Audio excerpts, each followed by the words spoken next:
Halo, selamat pagi anak-anak semuanya. Bertemu lagi dalam pelajaran agama Katolik kelas 6. Kita hari ini masuk di materi yang ke-6 yaitu umat Israel jatuh bangun. Jadi ketika kita lihat judulnya, di sini dikatakan umat Israel jatuh bangun, jatuh ketika umat Israel jatuh ke dalam dosa atau sering berbuat dosa. Sedangkan bangun ketika mereka mau bertobat. Nah, inti utamanya adalah itu. Supaya pelajaran hari ini lancar, marilah kita awali kegiatan hari ini dengan berdoa. Kita ambil sikap doa yang baik. Dalam nama Bapa dan Putra dan Roh Kudus. Amin. Allah Bapa yang Maha Bijak, bangsa Israel banyak mengalami penderitaan karena dosa-dosanya. Namun demikian, Engkau tidak meninggalkan mereka. Engkau menjanjikan Mesias yang akan membawa bangsa Israel pada kehidupan yang damai dan bahagia. Berkatilah kami agar kami mampu belajar dari penderitaan dan harapan bangsa Israel akan datangnya Mesias, sehingga kami dapat merasakan kehadiran-Mu yang mendampingi hidup kami.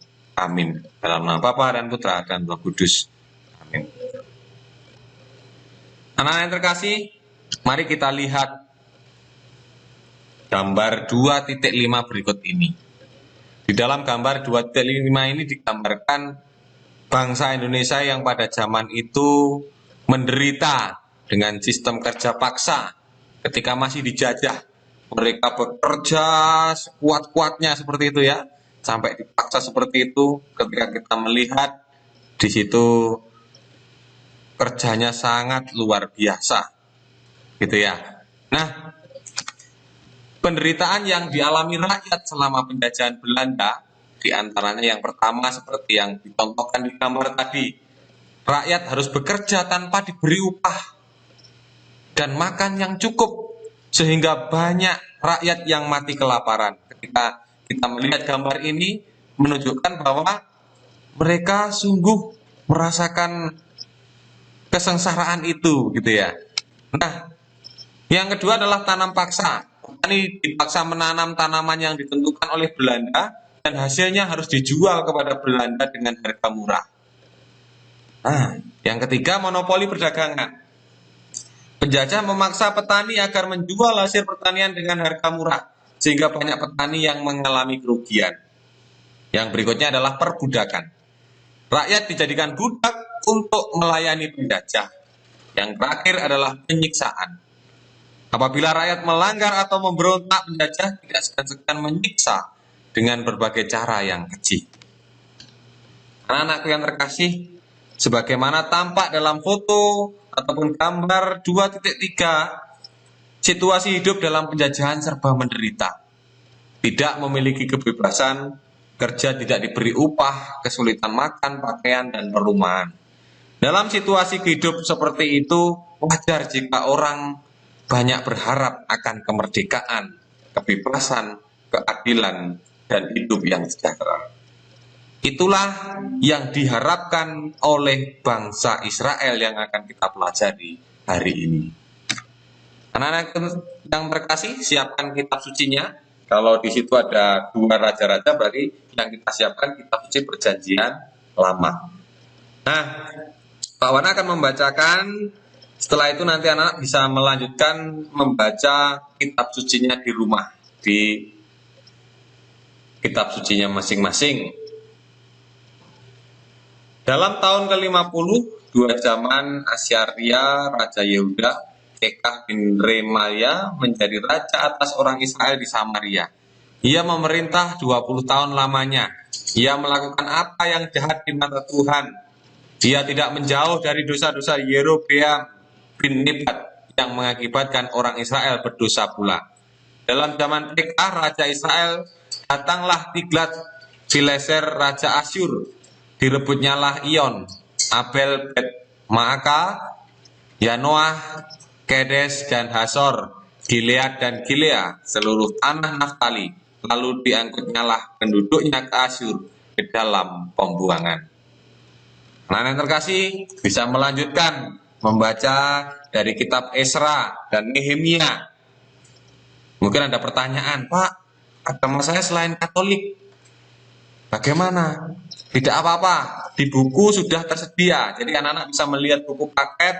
Di buku paket anak-anak bisa melanjutkan membaca. Gitu ya. Tolong dibaca sungguh-sungguh. Itu pesan dari Pak Wana. Nah, anak-anak yang terkasih, jika kita mendengarkan dan membaca sungguh-sungguh berdasarkan 2 Raja bab 15 ayat 27 sampai dengan 29, bangsa Israel dikalahkan oleh Raja Asyur dan mengalami masa pembuangan ke Babel. Bangsa Israel dapat dikalahkan karena tidak menepati perjanjian dengan Allah. Apa yang dilakukan bangsa Israel? Hanya berbuat dosa.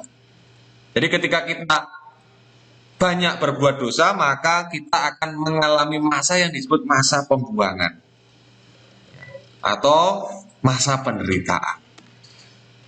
Peristiwa yang digambarkan dalam Esra bab 1 ayat 1 sampai 11 yang kalian sudah baca sendiri, yaitu Raja Asyur dikalahkan oleh Raja Persia. Raja Quraisy iba melihat penderitaan umat pilihan Allah, maka Raja memerintahkan umat Israel pulang ke negerinya. Seluruh harta rampasan dari Israel yang dibawa ke Babel dikembalikan untuk membangun negeri Israel, dan masyarakat Babel diminta untuk membantu mereka. Peristiwa itu dimaknai sebagai kasih Allah yang setia pada umat pilihannya. Meskipun umat Israel tidak setia, Raja Quraisy merupakan suruhan Allah untuk membebaskan bangsa Israel dari pembuangan. Pada zaman sekarang, Allah telah menyediakan sarana itu, yaitu melalui sakramen tobat. Jadi yang dimaksud sakramen tobat bukan berarti hari ini kita berbuat dosa, besok kita menerima sakramen tobat, dan besoknya berbuat dosa lagi, tidak. Tetapi hari ini berbuat dosa, dan besok sampai seterusnya kita memperbaiki diri dengan tidak berbuat dosa lagi. Nah, anak-anak yang terkasih, dalam kitab Nehemia, ini yang sudah kalian baca juga, umat Israel dikumpulkan di dekat gerbang air kota Yerusalem yang baru saja selesai dibangun. Lalu dibacakan kitab Taurat dan kitab hukum Allah. Apa arti peristiwa itu? Arti peristiwa itu bagi umat Yahudi adalah bahwa Israel diingatkan kembali akan perjanjiannya dengan Allah. Bangsa Israel harus patuh pada Allah agar dapat hidup dengan selamat. Begitu juga kita sebagai manusia yang hidup di zaman yang serba modern seperti ini, kita juga harus taat kepada Allah. Tujuannya apa? Agar hidup kita selamat. Nilai-nilai apa saja yang bisa kita petik dari beberapa bacaan kitab suci yang sudah kita pelajari hari ini? Yang pertama adalah, meskipun manusia sering berbuat dosa, Allah tetap setia. Itu poin pertama. Penderitaan sebagai akibat dari dosa, serta keyakinan bahwa di dalam penderitaan itu Allah tetap menyertai dan memberikan harapan. Jadi ketika anak-anak yang sudah sering, misalnya, Pak, saya ini loh Pak sering berbuat dosa, nah, Allah masih memberikan harapan kepada kita manusia. Ya, tergantung kita manusia itu mau apa tidak bertobat. Gitu. Anak-anak yang terkasih, kiranya demikian pembelajaran agama hari ini. Semoga kita semuanya mau bertobat, mau memperbaiki diri kita, meninggalkan cara-cara hidup yang lama yang tidak baik, dan memulai dengan cara hidup yang baru. Untuk mengakhiri kegiatan hari ini, anak-anak saya beri kesempatan berdoa di dalam hatinya masing-masing. Kita doakan diri kita, doakan orang tua kita, keluarga kita, serta siapapun yang kita cintai di dalam hidup ini. Marilah kita berdoa dalam nama Bapa dan Putra dan Roh Kudus. Amin.